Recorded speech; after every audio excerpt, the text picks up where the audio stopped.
next performance is special. You know, sometimes we go through life and we have our ups and downs.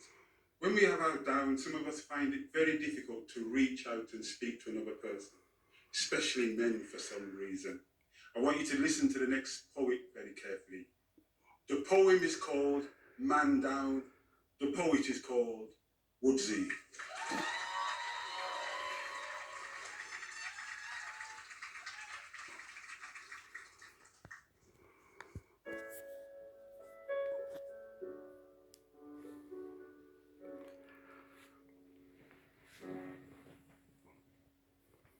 I was always in the corner but never in the ring. But now this is my calling, mental health, I'm answering, I'm in. Now you got me on the line, but never had me on the ropes. It's an uphill battle and I'm coping with the slopes. Taking more steps, making progress, I'm focused, I'm training all the time from being so stressed, emotions just playing on my mind. I don't think that I'm depressed, but I know that I'm not happy. Just because I'm smiling on the outside doesn't mean inside that I'm not angry. Because I am, and I do feel down. Sometimes I just want to scream and say it out loud. But you know what it's like, that's not allowed. You're a man, be proud. They'll be telling you man up, until they're screaming man down. Saying why didn't he speak up? Because you put the man down. Man down, man down, man down.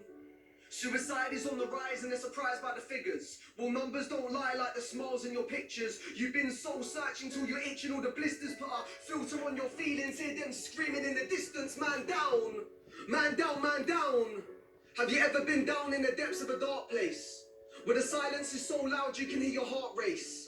It's like you're in a car chase but the lights are on red. Partaking, heartache, text sent left on red. Going from missed out to missed calls to missing to I missed them. You can't put a filter on your feelings. Hear them screaming in the distance, man down. Man down, man down. I'm taking my time, testing my brain and my body, aiming for heights from the lows, and I'm focused on goals, on my growth, so let's go. Grow and we'll learn, turn it around to the sound of a smile in my voice. When I'm speaking, for a while I was down, never out, and now I'm proud of how I'm feeling. And now I'm breathing. This is more than boxing. This is more than sport. This is the fight against our mental health, and this is fighting talk. It's not always about the KO. It's about being okay. Sometimes you have to say no, we know it's gonna be okay. Speak to your friends. Trust me, it helps. It's not a bad thing to talk about how you felt. Fighting mental health. Let's take our first steps. It's not about how many times you knock a man down, but all the times he gets up and prepares for what's next. Thank you.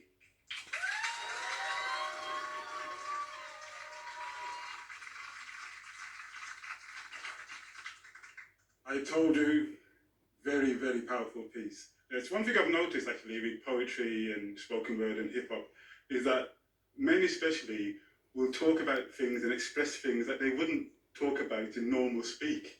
I mean, a therapist should have to pay millions of pounds to get that stuff out of them. Yeah, 100%. Like you said earlier, poetry can be therapy. And for me, there'll be poems that I write that I won't share, that will just be for myself. And I would say to anyone, even if you don't think you're a poet, just try and write something down, because it can be a great way of self-therapy. But for me as well, going to poetry events, I feel like that's such a great place, because everyone there is just there to hear and there to listen. And yeah, I feel like that's such a great thing. The magnificent Woodsy. Thank you. Yeah, see what kind of people I hang out with. And now we come to our open mic session. Oh shit. Are you ready for it, people? Okay. I have to go to my hat and pick out some names at random. I can feel the tension in the air. The first name I pick out is Leanne Shawley. Yes.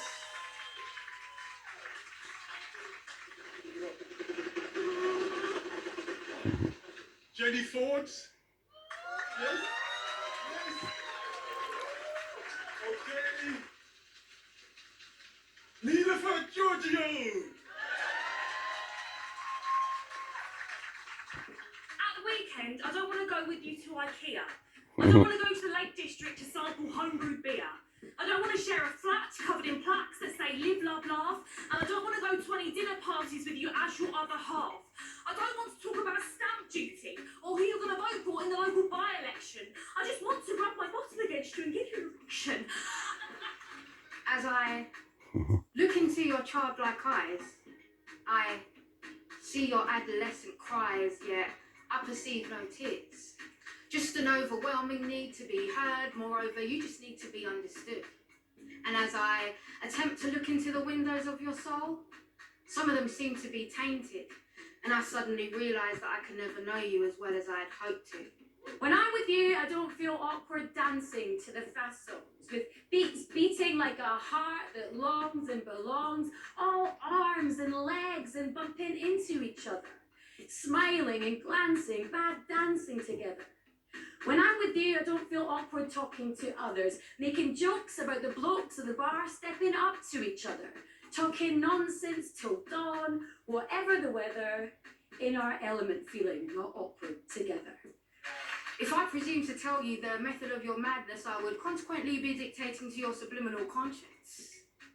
So now comes into play the self-fulfilling prophecy. Please realise you're incapable of shaping my mentality, because I'm a somebody, not a nobody. Hell, I am the one and only. Relationships are complicated and nuanced, and they don't make any sense. So with regards to us being together or apart, I'm just very much going to sit on the fence. Thank you.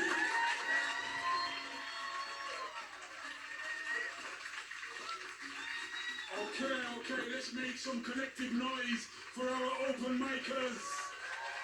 Thank you. I love my guest poets, but I love my audience because they're all so talented.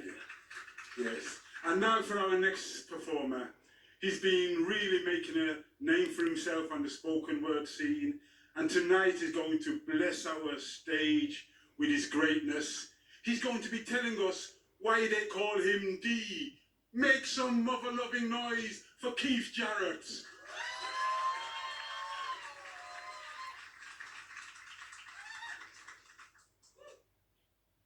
They call me D. I tell them D is for done no, undeniably undissable. I create rap dismissals at the back of my class and spend my lunch times chewing words at anyone who will listen. My cola bottle is my mic, its contents my ignition. I stand outside the school shop and spit bars after bars about the centre of my world, this E17 school. My ill credentials and the topic of the day, Rachel, year 10, who everyone knows is a sket. I'll come to regret my misdirected machismo, which I wear as a shield and doesn't quite fit me, just like my low-hanging jeans, which wear me round the knees. But I feel the need to be freed by my words, because word is bond, and in the beginning was the word. Word? On Sundays, I swap my F words for hallelujahs. There, when they don't call me Junior, they call me D. D is for Demon Destroyer. Because I create spiritual battles in my verses, and in my old school Pentecostal church, they agree to let me spit my rhymes over Redman instrumentals. Check it. Let's talk spiritual. God's love unconditional towards us in so much that he came from heaven just to die for us. Look up in the sky. Is it a bird? Is it a plane? No, it's Jesus Christ who's coming back to save us again. There's a thinning line between my Sunday features and my weekday frolics, developing a conflict in my mind as intense as that East Coast, West Coast beef. And on Mondays, some people still call me D. I tell them D is for dog, because I've learned to growl and bark like DMX. But back inside the context of class, I'm turning every homework task into a rap challenge, even in French. Check it. La vie scolaire, ce ne m'y suffit parce que nous savons l'éducation est une escroquerie. Tous les professeurs sont extraterrestres et pas en ceux d'écran est intéressant. Nous sommes intelligents, mais les profs ne le sont pas, sauf Mademoiselle Green, bien sûr. I slur through vocab excavated from the Larousse French dictionary and my tricolor textbook. See, I am a textbook hip-hop nerd with a triple identity. Part wannabe rude boy in fake Hilfiger baseball top. Part pulpit preacher in pristine pinstripe preaching the gospel into the mic in our sweaty East London church. Part model pupil turning the tables on teachers tasked by mastering them lyrically, and they still call me D, because I still haven't learned to step up and grow into a fully grown name and own it, and I will take comfort in just being Me.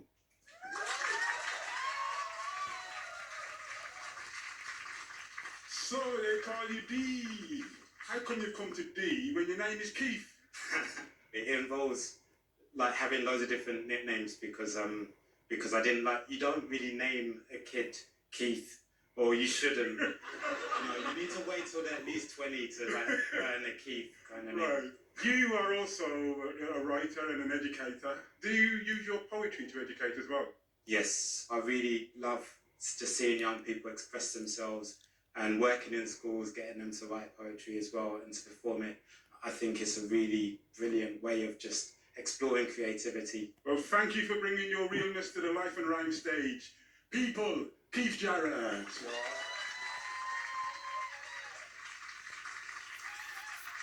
And now for our final performer.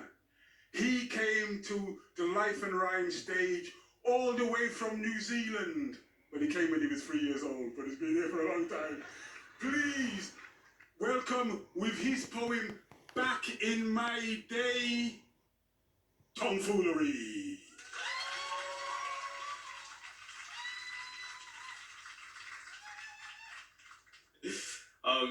Yeah, I've got a granny who's always telling me what was going down in her day, so I thought I'd give it a go. Gather round me, children. Grandpa's got something to say. I'll take my turn, it's time you learned what happened in my day.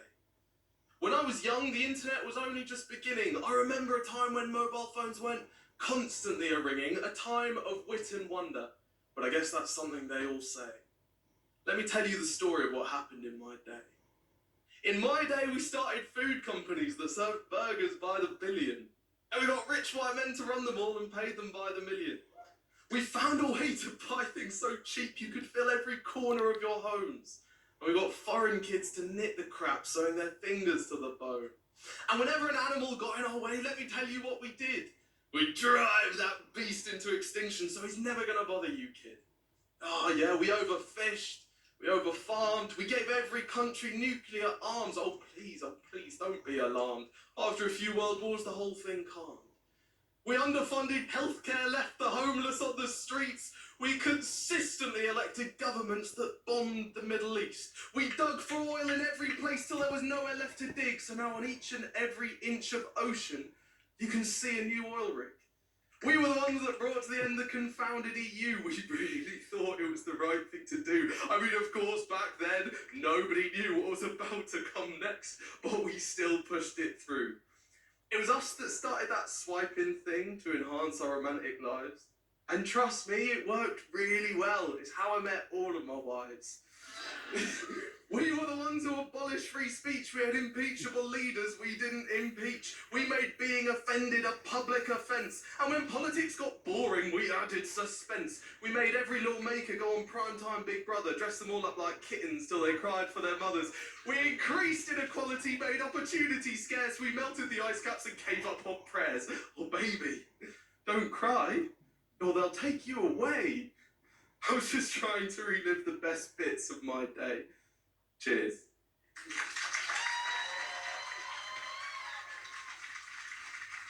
Yeah, you like fooling around. That's all you can do, really, isn't it? It's a very strange time. So what do you think kind of this generation, all here gathered today, what do you think the legacy that we're going to leave for the next generation?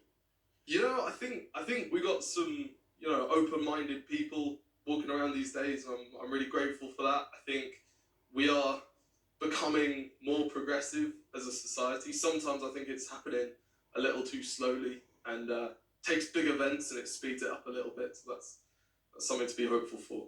He's fooling around, tomfoolery, people.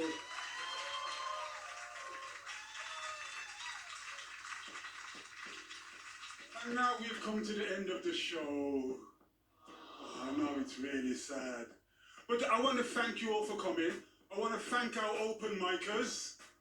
Yeah. I want to thank all our poets. Thank you for being such a wonderful audience. See you again. And don't forget, in these dread times, love your life and rhymes. Increase the peace.